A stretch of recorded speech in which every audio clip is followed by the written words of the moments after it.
First ever factory outlet మన Mukunda jewellers వారు తెలుగు నూతన సంవత్సరం ఉగాది పండుగ సందర్భంగా నక్షి మేళా జరుగుతుంది. అన్ని నక్షి జ్యువెలరీ మీద VA ఫ్లాట్ 9.99% మాత్రమే. త్వరపడండి. ఇక లాక్డౌన్ అంటే ఒకప్పుడు జబ్బు వల్ల వచ్చింది, ఇప్పుడు పొగ వల్ల వస్తుంది. పొగ అంటే ఏంది? బాంబులు వేస్తున్నారు, కత్తరించి ఏడేస్తున్నారు, ఇరాన్ లేస్తున్నారు.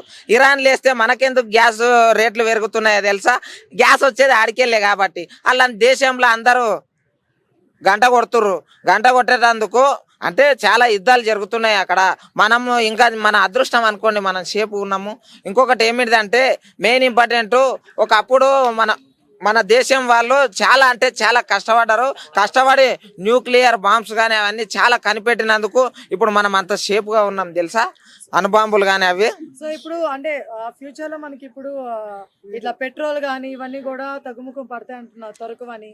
సో ఇవన్నీ ఇరాన్ యుద్ధాలు ఎప్పుడు ఆగిపోతాయో, ఇరాన్ ఇజ్రాయెల్ యుద్ధాలు ఎప్పుడు ఆగిపోతాయో అప్పుడు, ఇంకొకటి ట్రంప్ గాని కడుపుల మంట ఎప్పుడు తగ్గిపోతుందో అప్పుడు ఇవన్నీ రేట్లు తగ్గుతాయి. మెయిన్ ఇంపార్టెంట్ దీనిలకు ఆ ట్రంప్ కడుపుల మంట చాలా ఉండదు. ఆ మంటల ఐస్ గడ్డ అన్న చల్లటి ఫ్రిడ్జ్ల నీళ్ళన్న ఎవరన్నా చల్లితే అప్పుడు తగ్గుతుంది.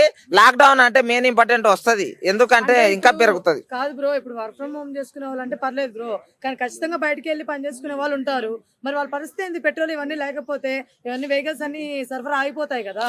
నిజంగా మేము పని చేసుకుంటే బయటికి పోదాం అంటే వెహికల్ ఛార్జీలు కూడా పెంచుతారేమో అని నాకు చాలా భయం అవుతున్నది నిజంగా. అంటే కాకపోతే ఈ ట్రంప్ కొడుకు, అరే నాయన ఇజ్రాయెల్ అరే ఇరాన్ జర చెప్పేది జర యుద్ధాలు ఆపుర్రాప, మీ యుద్ధాలు చేసింది ఎట్లానే మా కడుపులు కాలుస్తున్నారు, జర దయచేసి ఆపుర్రా నాయన. మా కడుపులు కొడుతున్నారు రాప, పని చేసుకునే లేబర్లం మేము, అంత గమ్మత్తున్నారు. ఇంకోటి చెప్తున్నా ఆగనా, నువ్వు ఇప్పుడు పెట్రోల్ ఈ నిన్న గ్యాస్ గురించి చెప్పుర్రు, మెయిన్ పెట్రోల్ కూడా పెరగొచ్చు, వచ్చేది ఆడికెళ్ళి ఇరాన్కి వెళ్ళి వస్తాయి. ఆల్రెడీ ఇప్పుడు చాలా పెట్రోల్ బంక్ దగ్గర వెళ్ళినప్పుడు పెట్రోల్ లేదని చెప్తున్నారు, క్లోజ్ అయిపోయింది అంటున్నారు.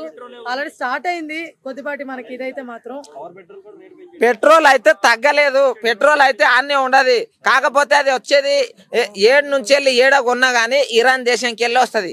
వాళ్ళు ఏంటంటే వార్ జరుగుతున్నందుకు ఆ నుంచి వెళ్ళి పర్మిషన్స్ అనేటివి ఉంటాయి. ఇప్పుడు ఏంటంటే మనము రోడ్డు మీద వస్తూ ఉంటే బయట చెక్ పోస్టులు ఎట్లుంటాయి అట్లా ఉంటాయి. దేశానికి ఆడ ట్యాక్స్ కట్టుకొని వస్తూ ఉంటారు కదా, ఆడ ఉసులు ఎక్కువ చేస్తున్నారు కాబట్టి దానిల గురించి మనకి ఇబ్బందులు చాలా అవుతున్నాయి. ఎక్కడ జరిగి వార్స్ తగ్గిపోవాలి, చాలా మిడిల్ క్లాస్ ఫ్యామిలీలు ఇబ్బంది పడుతున్నారు. దయచేసి మన దేశంలో ఉన్న మనది ప్రజాస్వామ్య దేశం కాబట్టి ప్రశ్నించే హక్కు ఉన్నందుకు చెప్తున్నా, దయచేసి పెద్దలు రేట్లు తగ్గించాలని చెప్పేసి డిమాండ్ చేస్తున్నాం.